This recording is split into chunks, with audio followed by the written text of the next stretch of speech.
శ్రీ గురువే నమ. ఓం శ్రీమాత్రే నమ. ఓం సర్వమంగళాయ నమ. ఈరోజు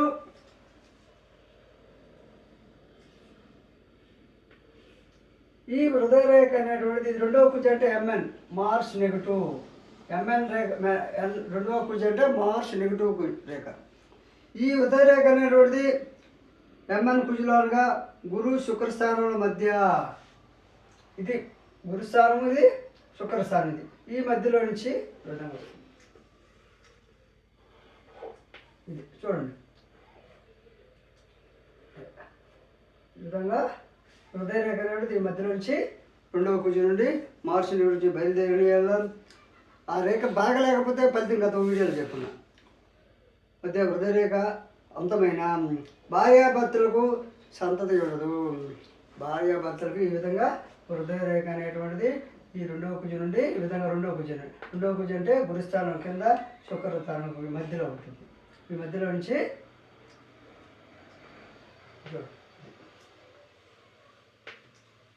మధ్య భాగంలో రెండవ కుజ నుండి రేఖ మార్చ్ నెగిటివ్ నుండి ఈ హృదయ రేఖ లేదా ఆత్మరేఖ బయలుదేరి వచ్చిన వల్ల వారికి సంతానం ఉండదు. అంటే భార్యాభర్తలకు సంతానం ఉండదు. వివాహ రేఖపై సంతాన రేఖలు, బుద్ధి రేఖపై గురువుకి ఎదురు నిలువు రేఖలు చిన్నవి చూడాలి. అంటే ఈ సంతానం ఉండదని చూడండి. ఈ రేఖను చూడగానే సంతానం ఉండదని తెలుసు. ఈ సంతానం ఉండదనేది ఉందా లేదా అనేది ఉండదని మనకు ఆ రేఖ ద్వారా తెలిసింది. ఇదే నిర్ధారణ చేసుకోవాలి. నిర్ధారణ చేసుకోవాలంటే ఇప్పుడు ల్యాబ్కి టెస్ట్ చేసిన తర్వాత రిపోర్ట్ తెచ్చిన తర్వాత బాగలేదని మనకు తెలుసు. ఆ బాగలేదని ఏం చేస్తున్నాం, డాక్టర్ దగ్గర పోయి ఆ రిపోర్ట్ బాగుందా లేదని కన్ఫర్మ్ చేసుకుంటున్నాం. అలా ఉంటే ఏదైనా ఒక అవయవంలో మన ల్యాబ్లో ఈ విధంగా వచ్చిందే, ఫోటో ఈ విధంగా స్కాన్ చేస్తుంటే డాక్టర్ దగ్గర కరెక్ట్ అవ్వదు.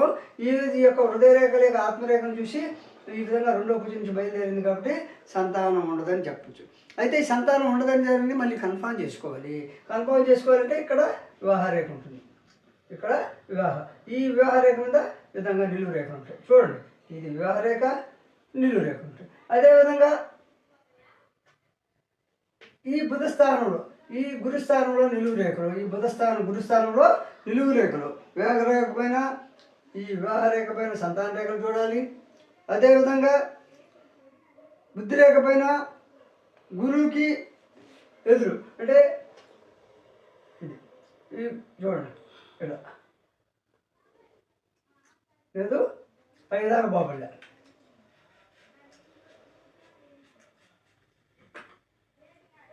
ఇలా వచ్చిందా, ఈ విధంగా నిలువు రేఖలు ఉండాలి. అంటే బుద్ధి రేఖ పైన గురువుకి ఎదురుగా నిలువు రేఖలు ఉన్నాయా లేదా చూసి సంతానం ఉందా లేదా నిర్ధారణ చేయాలి. సంతానం ఉండదని ఈ రేఖ తెలియజేస్తుంది, కానీ నిర్ధారణ చేసి చెప్పాలి. నిర్ధారణ చేయాలంటే ఇక్కడ వివాహ రేఖ మీద నిలువు రేఖలు, ఈ బుద్ధి రేఖ మీద నిలువు రేఖలు కానీ ఉంటే సంతానం ఉంటుంది. అంటే కొంచెం సమస్య వచ్చినా సంతానం ఉంటుందని చెప్పాలి. అదేవిధంగా అంటే సంతానం ఉంటుంది అంటే ఏంటంటే పుట్టకపోయినా దత్తత స్వీకారం ఉంటుంది. ఈ విధంగా నిలువు రేఖలు ఉంటే ఇక్కడ సంతానం ఉండదని చెప్పినాము కాబట్టి సంతానం ఉంటే అతను కొడుకు ఉన్నాడు అని రికార్డులో ఉంటుంది. ఆ కొడుకు ఎలా వచ్చాడు, దత్తత ద్వారా వచ్చాడు కాబట్టి దత్తత స్వీకారం ద్వారా కొడుకు ఉంటాడు. కాబట్టి నిలువు రేఖలు అనేటువంటివి దత్తత స్వీకారం ద్వారా అతని కొడుకు ఉన్నాడు లేదా కూతురు ఉంది కాబట్టి నిలువు రేఖలు ఉంటే దత్త స్వీకారం చేసుకుంది. నిలువు రేఖలు కూడా దత్త స్వీకారం కూడా చేసుకుంది. నిలువు రేఖలు లేకపోతే బుద్ధి రేఖ మీద గురుస్థానం కింద బుద్ధి రేఖ మీద నిలువు రేఖలు, వివాహ రేఖ మీద నిలువు రేఖలు లేకపోతే హృదయ రేఖ రెండవ కుజ నుంచి రెండవ కుజ అంటే గురుస్థానం శుక్రస్థానం మధ్య నుంచి బయలుదేరితే సంతానం ఉండదు. ఈ నిలువు రేఖలు ఉంటే ఆ విధంగా హృదయ ఆత్మరేఖ నిలువు రేఖలు ఉంటే వివాహ రేఖ మీద ఈ యొక్క బుద్ధి రేఖ మీద ఎక్కడ ఉండాలి, గురుస్థానానికి ఎదురుగా చిన్న చిన్న నిలువు రేఖలు ఉండి వివాహ రేఖ మీద సంతాన రేఖలు నిలువు రేఖలు ఉంటే దత్త స్వీకారం ఉండును. దత్తత స్వీకారం ద్వారా సంతతి ఉండును అని అంటే దత్త స్వీకారం చేసుకుందరు. అదేవిధంగా ఇలా రేఖ ఉంటే తన ఆస్తినంతా అయితే ఈ విధంగా రేఖ ఎవరికైతే ఉంటుందో ఈ విధంగా సంతాన రేఖలు, ఈ విధంగా వివాహ రేఖ మీద సంతాన రేఖలు, బుద్ధి రేఖ మీద నిలువు రేఖలు గురుస్థానం కింద ఉంటే ఆ విధంగా రేఖలు ఉన్నవారు తన ఆస్తినంతా, తనకున్నటువంటి ఆస్తినంతా లోకులకు లోకులకు ఇష్టం వచ్చినట్లు దానం చేసి సన్యాసి అగును. ఒక్కొక్కసారి లోకులకు దానం చేసి తన ఆస్తిని సన్యాసి అగును. సంసారం నందు చివరకు రోత పుట్టును. సంసారం అనేది కూడా రోత పుట్టించే స్వభావము. ఈ విధంగా ఆత్మరేఖ అనేటువంటిది రెండవ భుజం నుంచి బయలుదేరి వివాహ రేఖ మీద నిలువు రేఖలు, ఈ యొక్క బుద్ధి రేఖ మీద గురుస్థానం మీద నిలువు రేఖలు ఉన్నప్పటికీ ఒక్కొక్కసారి హృదయరేఖ ఆత్మరేఖ ఇలా ఉన్నటువంటి వ్యక్తి తనకున్నటువంటి ఆస్తిని సర్వస్వాన్ని లోకలకు దానం చేసి ఏముంది ఇంట్లో ఇంకా ఇష్టం వచ్చినట్లు దానం చేసి సన్యాసం పుచ్చుకును. అదేవిధంగా సంసారం నందు చివరిగా రోత పుట్టించును. సంతానం లేనందువల్ల పై వైపరీత్యాలకి లోనగును. సంతానం లేదనేటువంటిది భావంతో పై వైపరీత్యాలకి లోని సన్యాసిగా మారి ఆస్తిని అంతా లోకులకి దానం చేసి సంసారాన్ని రోత పుట్టించును. కాబట్టి ఈ విధమైనటువంటి రేఖలు ఉన్నాయో లేదో తెలుసుకొని జాగ్రత్త పడాలి.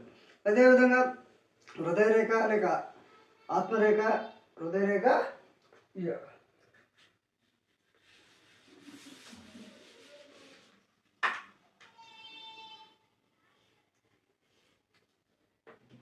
ఇది హృదయరేఖ లేదా దాన్ని ఆత్మరేఖ అంటారు. ఆత్మరేఖ హృదయరేఖ ప్రేమరేఖ ఒకటి. గురుస్థానంలో అంతమైన ఈ రేఖ అనేటువంటిది ఎలా వచ్చి గురుస్థానం. ఈ గురుస్థానంలో ఇది గురుస్థానంలో హృదయరేఖ ఆత్మరేఖ గురుస్థానంలో అంతమైన స్థిరమైన న్యాయమైన ప్రేమ కలుగును. న్యాయమైన ప్రేమ అంటే ఏంటి? న్యాయమైన ప్రేమ చట్ట ప్రకారం పెళ్లి చేసుకొని లక్షణం. లేదు తను ఇష్టపడిన స్త్రీని ఏ స్త్రీని అయితే ఇష్టపడతాడో ఆ స్త్రీనే వివాహం చేసుకోవడం. ఒక స్త్రీని ఇష్టపడడం, ఒక స్త్రీతో తిరగడం, మరో స్త్రీని పెళ్లి చేసుకోవడం కదా. అంటే దాన్నే హృదయ ఆత్మరేఖ అనేటువంటిది గురుస్థానంలో అంతమైన స్థిరమైన న్యాయమైన ప్రేమ గలవాడు. ఏ స్త్రీని అయితే ప్రేమిస్తాడో కడ వరకు ఆ స్త్రీనే ప్రేమించి పెళ్లి చేసుకోవడం న్యాయమైన పద్ధతి. అదేవిధంగా భార్య నుండి కూడా ప్రేమను ఆశించేవాడుగా భార్య నుండి ప్రేమను ఆశించేవాడుగా వాడు ఉంటే అది స్థిరమైన న్యాయమైన ప్రేమ.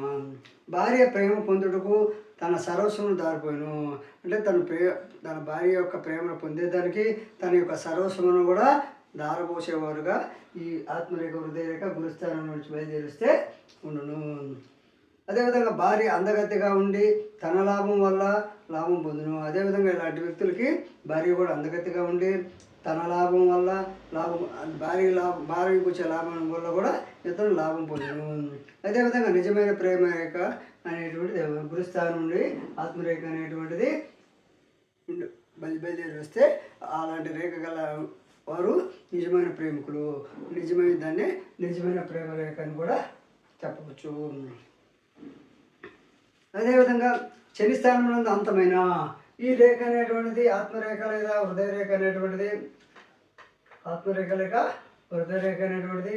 శని స్థానము. ఈ విధంగా చూడండి, ఇది శని స్థానం అంటే మధ్య వేలకి కింద శని స్థానంలో అంతమైన ఎవరికైతే ఆత్మరేఖ లేక హృదయరేఖ శని స్థానంలో అంతమైన స్వార్థమైన ప్రేమ గలవారు అంటే ఎవరైనా తనను ప్రేమించాలి కానీ తనను ప్రేమించిన స్త్రీ కానీ పురుషుడు కానీ ఇతరులను ప్రేమించిన ఇతరులను ప్రేమించిన కుళ్ళు స్వభావంతో ఒప్పుకోరు.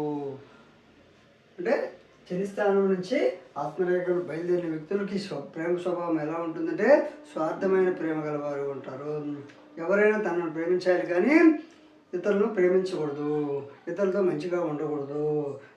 ఆ విధంగా ఉన్న ఎడల కుళ్ళు స్వభావంతో ఒప్పుకోరు. ఒక్కోసారి గొడవలు విడాకులు కూడా అవుతాయి. అంటే ఆ విధమైన కుళ్ళు స్వభావం ఉంటుంది.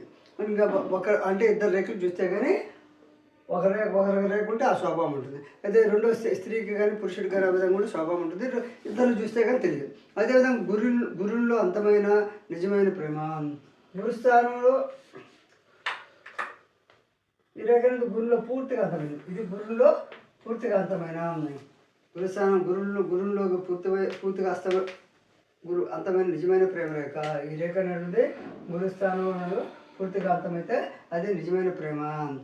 ప్రేమరేఖ. శరీరమును లావణ్యమును చూసి ప్రేమించుదురు. శరీరం యొక్క లావణ్యం చూసి ప్రేమించే వారికి ఆత్మరేఖ గురుస్థానంలో అంతమవును, లేదా గురుస్థానం నుండి బయలుదేరి వచ్చును. గురుస్థానంలో నుండి బయలుదేరి వచ్చును, లేక గురుస్థానంలో అంతమై వచ్చును. అదేవిధంగా శని వలన వస్తువులను అలంకారం బట్టి ప్రేమ అనగా అంటే ఈ శని అనేటువంటి దాన్ని పరిగణలోకి తీసుకుంటే ఈ రేఖ అనేటువంటిది శని స్థానం నుంచి బయలుదేరింది అనుకో. అలా శని స్థానం నుంచి ఆత్మరేఖ బయలుదేరి వస్తే అలాంటి వ్యక్తులు ఎలా ఉంటారంటే అలంకారాన్ని బట్టి, ఆ స్త్రీ యొక్క లేదా పురుషుని యొక్క అలంకారాన్ని బట్టి ప్రేమ పుట్టును. అంటే అలంకారం ఆధారంగా ప్రేమ, ఈ రెండింటికి గురు శనులకి కలిసి తేడా ఉన్నా అంటే గురుస్థానం అయితే నిజమైన ప్రేమ ఉంటుంది, శని స్థానం చెరకు వస్తే అలంకారాన్ని బట్టి ప్రేమ ఉంటుంది. కాబట్టి ఈ రెండు గురుస్థానం శనిస్థానం మధ్య నుండి ఆత్మరేఖ బయలుదేరితే ప్రేమ స్వభావము అలంకారం బట్టి కొందరికి ఉంటుంది, మంచి స్వభావం మంచి ప్రేమ అనేటువంటిది కొందరికి ఉంటుంది. కాబట్టి నేను చెప్పిన ఆత్మరేఖ యొక్క ప్రేమ రేఖ నచ్చితే లైక్ చేయండి, షేర్ చేయండి, సబ్స్క్రైబ్.